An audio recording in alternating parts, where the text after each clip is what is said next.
Electrohomoeopathy का परिचय। Electrohomoeopathy एक प्राकृतिक चिकित्सा प्रणाली है जिसे 19वीं शताब्दी में इटली के डॉक्टर काउंट सीजर मैटेई ने विकसित किया था।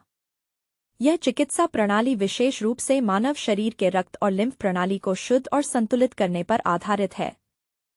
इस प्रणाली में औषधियाँ पूरी तरह से प्राकृतिक पौधों से बनाई जाती हैं। ये दवाएं न केवल रोगों का उपचार करती हैं, बल्कि शरीर के ऊर्जावान और जैविक संतुलन को पुनर्स्थापित करने में भी मदद करती हैं। इलेक्ट्रोहोम्योपैथी की विशेषताएं। प्राकृतिक चिकित्सा। दवाएं पौधों के अर्क से बनाई जाती हैं, जिनमें कोई रसायन नहीं होता। यह पूरी तरह से पर्यावरण के अनुकूल है। संतुलन और शुद्धि पर ध्यान। यह शरीर के रक्त और लिम्फ प्रणाली को साफ करने और उनके संतुलन को बनाए रखने में मदद करती है। यह रोगों के मूल कारणों को दूर करने पर काम करती है। कोई दुष्प्रभाव नहीं। यह चिकित्सा प्रणाली शरीर के ऊतकों या अंगों को कोई नुकसान नहीं पहुंचाती। इसका उपयोग सभी आयु वर्ग के लोगों पर सुरक्षित रूप से किया जा सकता है। ओडिबल।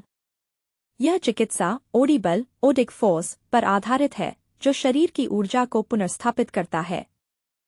इलेक्ट्रोहोम्योपैथी का सिद्धांत। इलेक्ट्रोहोम्योपैथी के अनुसार, यदि शरीर के रक्त और लिम्फ शुद्ध और संतुलित हैं, तो शरीर स्वस्थ रहता है। दवाएं प्राकृतिक तत्वों के जरिए शरीर को उसकी प्राकृतिक अवस्था में लाने का कार्य करती हैं। इलेक्ट्रोहोम्योपैथी का उद्देश्य। रोगों का प्राकृतिक और स्थायी उपचार। शरीर की प्राकृतिक प्रतिरक्षा शक्ति को बढ़ाना। स्वास्थ्य और ऊर्जा को बनाए रखना।